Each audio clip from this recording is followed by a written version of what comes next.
अभी हमारे यहाँ एक तिथि आने वाली है, अक्षय तृतीया।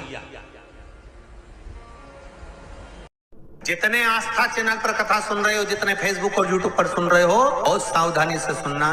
तो जिनकी यहाँ संपदा की कमी होती है, वैभव की कमी होती है, लक्ष्मी की कमी होती है, प्रतिष्ठा की कमी होती है, धन की कमी होती है, उसके लिए बहुत ध्यान से सुनना। ये प्रसंग आया नहीं पहले, आज अगर कुबेरेश्वर बाबा की पावन धरा पर यह प्रसंग निकला है तो उसको ध्यान से सुनिए। मेरी जीजियों, एक बात अपने जीवन में उतार कर रखना, कभी जिंदगी में अगर कभी ऐसा योग लगे, कभी तुम्हारे जीवन में कभी ऐसा लगे, ये उन लोगों के लिए है जो 1 रुपये कमाते हैं, सवाया खर्च होता है, घर में जिनके संपदा जुड़ती नहीं, बीमारियों में पैसा ज़्यादा जाता हो, या कहीं ना कहीं तकलीफें अपनी जिंदगी में आती है, उसके लिए माघ के महीने में जो शंकर भगवान को प्रसाद का भोग लगता है, उसमें भी 3 ही चीज मिलती है।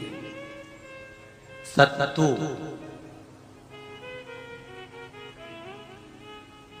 कोई दूसरे महीने में बनता है? जम के तो बोलो नहीं। कब बनता है? यही बैसाख के महीने में।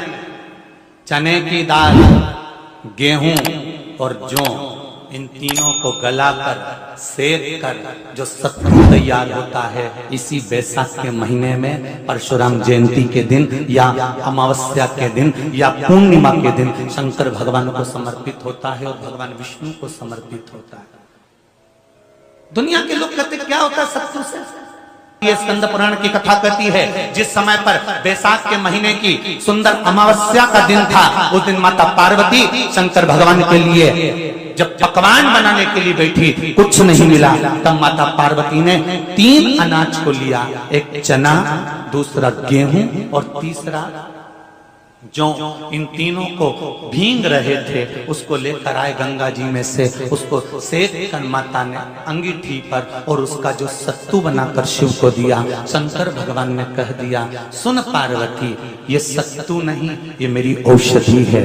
बैसाख के महीने में जो खाएगा वो जिंदगी भर रोएगा नहीं, शरीर से स्वस्थ। अब उसको लोगों ने हंसी खेल में ले लिया, सत्तू का क्या काम, मम्मी हम नहीं खाएंगे, बड़ा पूरा। शिव जी का एक एक चीज,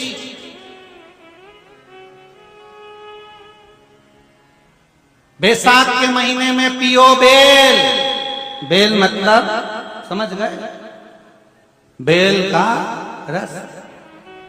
बैसाख के महीने में पियो बेल और शरीर को रखो ऑलिव बेल। पियो सत्तू 12 महीने खाओ मत खाओ। कौन सा महीना? बैसाख के महीने में सत्तू जरूर खाओ। और सत्तू चाइना से नहीं आएगा, इंडिया में बनेगा और बना भारत में ही।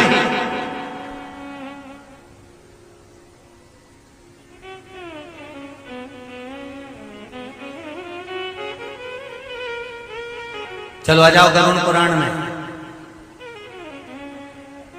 मरने का 47वां दिन, जब मरेंगे तब गरुड़ पुराण बचेगी, पहले सुन लो। और जिसके पास में गरुड़ पुराण नहीं हो तो पंडित जी से मंगवा कर फिर पढ़ के देख लेना।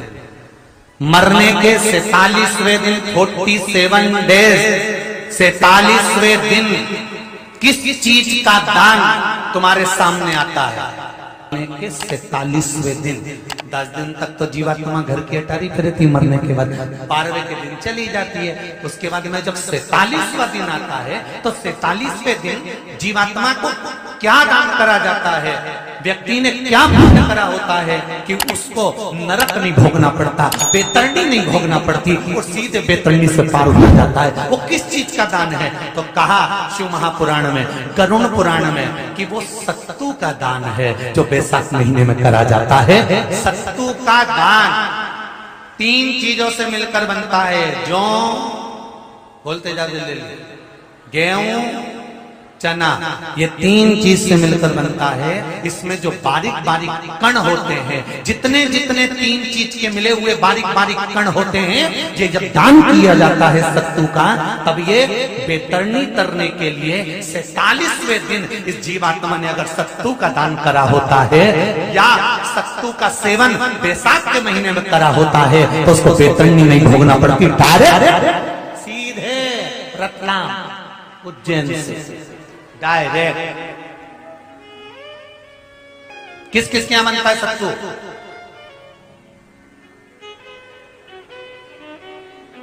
मैंने भी तो ये पूछा किस किस के यहां बनता है। मैं अभी थोड़ी ना कि अभी बन गया, बैसाख में बनता तो होगा।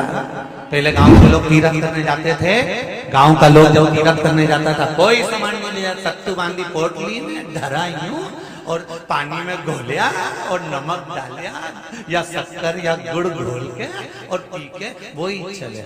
आज के अब जब सैनिक युद्ध करने जाता है, थक जाता है, बहुत थकान हो जाती है, जब उससे देखा जाता है तो सैनिक का जो कमांडर होता है वो सत्तू मंगवाता है और गिलास में घोल घोल कर पूरी सेना को पिलवाकर फिर युद्ध में उतार देता है।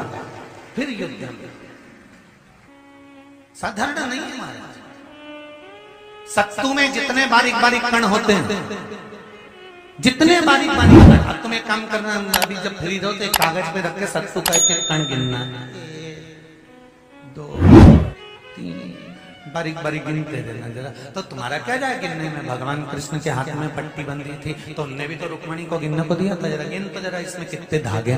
रुक्मणी जी ने कहा इसमें 9,999 धागे हैं। भगवान ने कहा बस यही 9,999 मुझे द्रौपदी को वापिस लौटाना है। गिन के लगा लो, अभी अभी लगा लो, ऊपर तो भगवान गिन के बता ही देगा कि तुमने जो सत्तू दान करा था, तुमने जो सत्तू खाया था, तुमने जो सत्तू भगवान को दिया था, सत्तू का लड्डू बनाकर तुमने बैसाख महीने में भगवान की जो पूजन करी थी, तो अमावस्या के दिन, पूर्णिमा के दिन या अक्षय तृतीया के दिन तुमने जो सत्तू दिया था, भगवान तो गिनती बता देगा कि सत्तू में कितना कण था। और अगर नहीं बताए तो तुम आंदोलन पे बैठ जाओगे। क्या हमें बताओ पहले हमने कितना सत्तू दिया था, उसमें कितने कण थे, बताना पड़ा।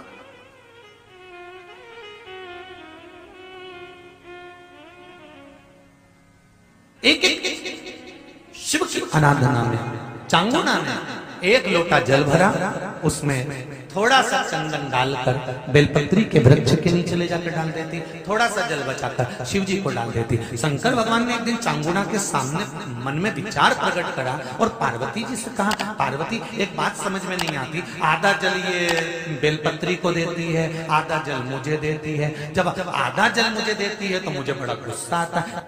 भगवान ने कहा ये आधा जल कहां ढोल के आती है। पार्वती जी ने कहा उसके संतान नहीं है, इसलिए वो बेलपत्री की भी आराधना करती है और